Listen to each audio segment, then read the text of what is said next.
I wish that I had started doing these two things before I graduated out of university, and I believe that if I had done so, I would have gathered more skills and the experiences to make my career a greater success in the workplace. These two things are to start a business and to start documenting my experiences online. So in this video, I will go through some of the thoughts that went through my mind back then that prevented me from doing so, from starting out, and why I think that it's actually not as difficult as it seems. Hey friends, welcome back to my channel. If you're new here, my name is Andrew Toh, and in this channel we'll talk about ways to make work more fun and productive. So the first thing that I wished I had started is to start a business. Now back then I was thinking that starting a business is hard, but I realized that actually starting a business is not that difficult. And here's why I think that it's so valuable to start a business. When we want to find a job, we would be applying to a business. And knowing how to start a business helps us to understand how a business works so that we can better provide our services. So one quick example of how you can actually start a business without going through all the hassle and finding all the capital and rent like what I just mentioned is that you can basically just start being a freelancer. I started doing freelance gigs on Fiverr, doing voiceovers early this year, and I finally understood that actually it's not that difficult to start a business at all. I can just basically do up my shop front on Fiverr, and Fiverr actually helps me to find customers online. So actually during my university times, I did a lot of internships, just being an employee and doing whatever that the employer asked me to do.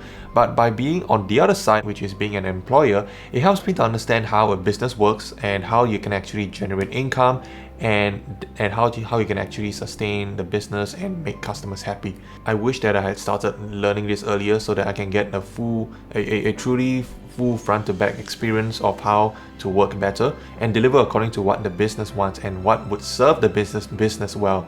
Another aspect of starting a business is to pay someone to do something for you, because when it comes to a business, you practically cannot do everything by yourself.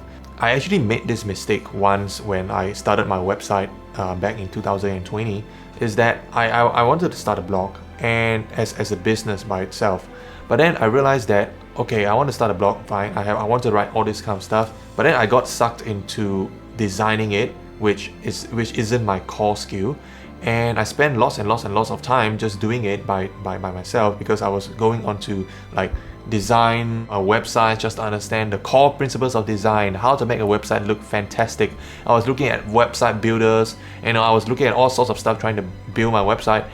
And then I realized that I actually spent 2 weeks doing things that is not related to what I wanted to do, which is blogging.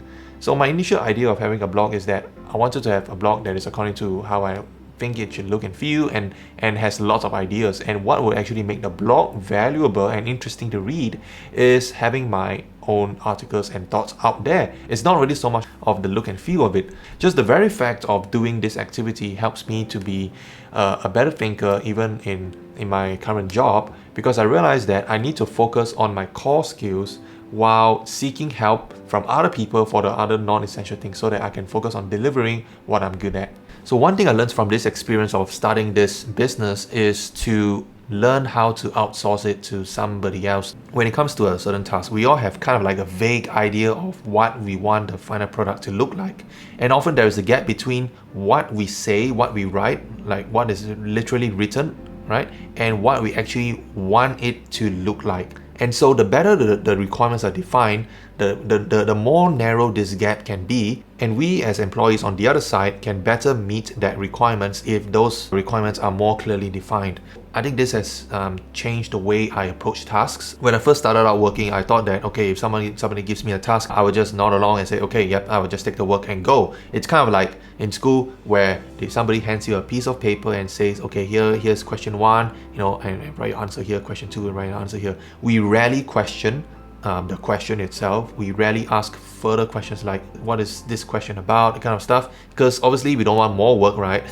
So because if we ask questions, then probably they might give us more work, but actually it helps us to do the work better, because we kind of get a better sense, better idea of what the other person wants, of what the manager wants, or what the company wants, and so that we can deliver exactly what they want. And you can actually start hiring even though you're not a legit CEO or manager. You can just simply go onto a freelancer platform, hire someone to design a website or to design something that you like to do. It can be anything, right? And once you go through the process of defining the requirements and then getting what you want, I think it's a really valuable process, and you can just pay something like $5 or $10 or $20, whatever it is, to deliver what it is. The second thing that I wish I had started doing earlier is to start creating content and putting it up online, such as documenting our experiences.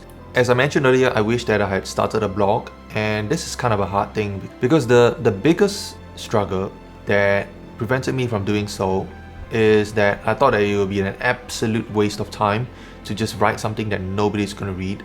And actually back then I wish that I had not cared about the views that I get, but rather what I'm actually doing is I'm communicating more with myself than with others.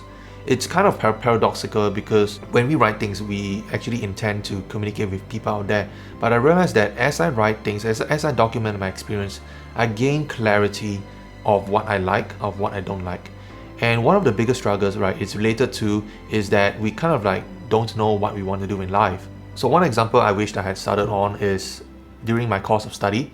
Economics is a huge subject. I wish that I had started to document what I enjoyed, what I studied, and put it out there in some kind of blog post, at least put it out on my LinkedIn profile or something like that. And doing so is helpful instead of just letting it float around in my head, because I will, number one, forget about it sooner or later. And number two, I would not be able to get any sense from people whether they like my stuff or not, because the feedback that I get from people is important to validate whether what I'm doing is valuable or not. Some examples, as you can see, are people who have started a YouTube channel. Like for example, this guy, he is a year 3 computer science student studying in NUS, and he's making videos about telling people why you should apply to computer science, and he goes into some of the modules that he's taken. So he's practically documenting his experience, and I believe that if anyone does that, they will be able to get a clarity of understanding of whether they are really loving what they're doing or not. Another guy, for example, if you don't know already, I like this guy's channel. He makes very good videos, kind of like into productivity, motivation. So I highly recommend you check out his channel as well. I wish I had done this way earlier, when I was still studying economics, so that I can kind of like document the things that I learned in class, and then start to gear towards at least the field of specialty that I like to work more towards in economics. And this girl as well, she's studying business in NUS, right? And she's practically just posting stuff about what she likes, what she learns in the internship. I mean, these are all really valuable things. It's the kind of content that you really have fun creating. And I wish that I had the clarity that they have of what they like to do. So I hope that these 2 tips helps you to get clarity of what you want, as well as know better on how to provide services to a company such that you can stand out better in the jobs market. Thanks for watching this video, and I hope to see you in my next video.